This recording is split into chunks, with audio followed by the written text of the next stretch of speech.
Hello guys, welcome back. आज हम पढ़ने जा रहे हैं मॉडल्स। मॉडल्स देखे तो वर्ब है ना, on the basis of uses verb दो प्रकार की होती है। एक होती है ऑक्सिलरी वर्ब, एक होती है मेन वर्ब। जो अपनी ऑक्सिलरी वर्ब है ना, मॉडल्स का दूसरा नाम भी है ऑक्सिलरी वर्ब।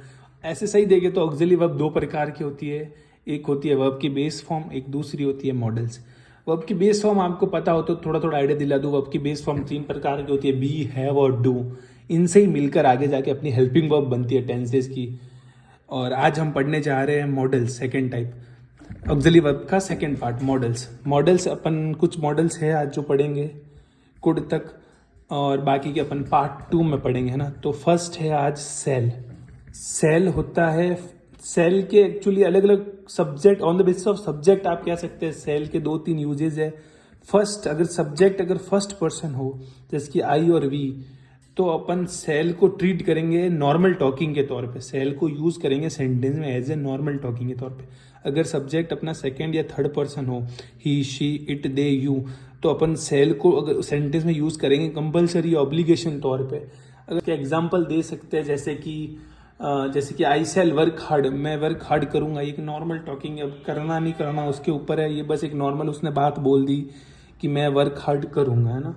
और अगर shall as a second person हो कंपलसरी ऑब्लिगेशन के तौर पे, तो अपन सेल का एग्जांपल देखें तो ऐसे हो सकता है, you shall get out from the class. ये फोर्सफुली हो रहा है कि तुम्हें क्लास से बाहर जाना ही पड़ेगा, तो ये कंपलसरी है, नेसेसिटी है एक, है ना। थर्ड है फॉर परमिशन। परमिशन के लिए shall I erase the content, जैसे कि अपन कह सकते हैं क्या मैं कंटेंट को इरेज कर सकता हूँ, तो ये हो गया ना सेल। सेकेंड है अपना विल को अपन यूज करेंगे ऑपोजिट ऑफ सेल। विल ऐसे कह सकते हैं सेल का ऑपोजिट है। सेल में फर्स्ट पर्सन का यूज नॉर्मल टॉकिंग के लिए हो रहा था, इसके अंदर सेकंड पर्सन होते हैं ना जितने भी, उनके अंदर अपन यूज करेंगे नॉर्मल टॉकिंग के तौर पे। और जो भी फर्स्ट पर्सन होंगे ना, उनके अंदर यूज करेंगे डिटर्मिनेशन के तौर पे, कि दृढ़ निश्चय कि मेरे को ये काम करना है तो करना ही है। This is called determination. Determination का जैसे कि वो एग्जाम्पल देखना चाहे तो I will clear the exam, मैं ये एग्जाम क्लियर करके ही रहूंगा, एक दृढ़ निश्चय है। थर्ड मॉडल है वुड। वुड को अपन वुड कह सकते हैं, अपन पास्ट फॉर्म है विल की। तो वुड के कई सारे यूज है, उसमें से कुछ यूज है पास्ट हैबिट, कि कोई पुरानी आदत हो ना, उसको कह सकते हैं अपन कि एक पास्ट हैबिट की तरह वुड यूज हो रहा है। जैसे कि कोई I would wake up 3 AM में, पहले 3 बजे उठता था, मेरी एक पास्ट आदत है। कोई पोलाइट रिक्वेस्ट, जैसे कि विल को अपन, जैसे कि अपन को परमिशन लेने के लिए सेल यूज कर रहे थे, वैसे एक और रिक्वेस्ट अगर पोलाइटली तरीके से करनी है, कोई एक पोलाइट तरीके से बात करनी है, तो अपन वुड को यूज कर सकते हैं पोलाइट रिक्वेस्ट की तरह। प्रेफरेंस देनी है किसी को, ए और बी है, इसमें से अपन ए को प्रेफरेंस देनी है, तो अपन प्रेफरेंस देने के लिए वुड यूज कर सकते हैं।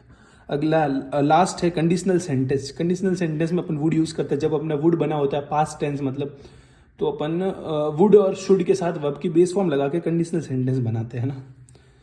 और फोर्थ है शुड का यूज करते हैं अपन, कह सकते हैं ये फ्यूचर फॉर्म है पास्ट टेंस की, शुड। तो शुड के भी कुछ यूज है। फर्स्ट है ड्यूटी और ऑब्लिगेशन, कोई आपकी ड्यूटी हो, कर्तव्य हो, उनके लिए शुड यूज कर सकते हैं, जिम्मेदारी जिसे कह सकते हैं। और जैसे कि एग्जाम्पल देखे तो he said he should do it, उसने कहा कि ये आपको करना चाहिए। One should do once duty, सबको अपने अपने कार्य करने चाहिए, ऐसे एग्जाम्पल आप देख सकते हैं। सेकेंड है एडवाइस या सजेशन, किसी को कोई सजेशन देना है कि आपको ये काम करना है, एडवाइस देनी है, सलाह देनी है, तो उनके लिए अपन शुड यूज कर सकते हैं। एक है लिस्ट के साथ, यहाँ पे मैंने पहले जानबूझ के लिस्ट लिखा, लेस्ट लिखा था, लेस्ट नहीं है ये लीस्ट है, LEAST लीस्ट। यहाँ पे मैंने जानबूझ कर LEST लिखा है, एक होता है LEAST। यहाँ पे अपना लीस्ट है ना, LEAST, ये होता है लीस्ट। इस लिस्ट का मतलब होता है ना के बराबर, कहीं बिल्कुल थोड़ा सा लेस्ट, है ना। ये है लीस्ट का मतलब है कहीं ऐसा ना हो जाए कि तुम पढ़ाई करो, कहीं ऐसा ना हो जाए कि तुम फेल हो जाओ, तो ये वो वाला लेस्ट है। तो लेस्ट के साथ शुड यूज करते हैं। क्या दे रहा है, सजेशन दे रहा है, इसलिए अपन कह सकते हैं कि लेस्ट के साथ शुड होता है। ये नॉर्मली जो जिनकी अभी तक छोटी क्लासेज है, 10th 11th 12th, उनके तो इतना काम का नहीं है, लेकिन कंपटीशन एग्जाम में आता है, लेस्ट के साथ शुड का यूज करते हैं। थर्ड है कैन को यूज करते हैं अपन एबल टू।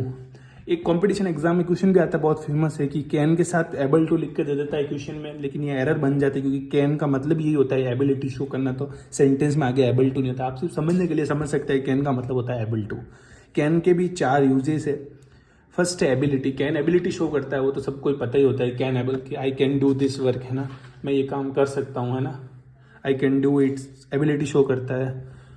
और है अपने कैन के यूजेज है, जैसे कि पॉसिबिलिटी, कोई पॉसिबिलिटी शो करना हो तो जैसे कि इट कैन रेन टुडे, आज बारिश हो सकती है। परमिशन लेनी हो किसी से कि can I do that, can I coming, जैसे कि ये सब परमिशन के लिए यूज होता है। रिक्वेस्ट के लिए भी यूज हो सकता है। परमिशन रिक्वेस्ट से बताऊं तो एक जैसा ही हो सकता है, आप समझ सकते हैं। Can you pass the salt, ये रिक्वेस्ट हो गई कि मेरे को पास करो सॉल्ट, और परमिशन हो गई कैन आई कम इन, क्या मैं अंदर आ सकता हूँ, किसी से परमिशन लेना, है ना।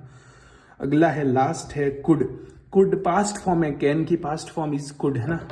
तो कुड के अंदर क्या होता है, पास्ट ऑफ कैन है ये।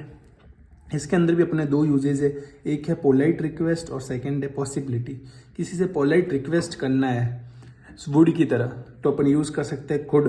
कुड का भी क्या है, पोलाइट रिक्वेस्ट के लिए यूज कर सकते हैं ना अपन, जैसे कि could I talk to mister Ram, या कुछ ऐसा होना जिसमें अपन पोलाइट रिक्वेस्ट मांग रहे हैं तो उसके लिए अंदर यूज कर सकते हैं। पॉसिबिलिटी, कोई पॉसिबिलिटी, संभावना, कि एक फेमस एग्जांपल है इट कैन रेन, आज बारिश हो सकती है ना, पॉसिबिलिटी ज़्यादा है ना, तो इसके लिए यूज़ कर सकते हैं। तो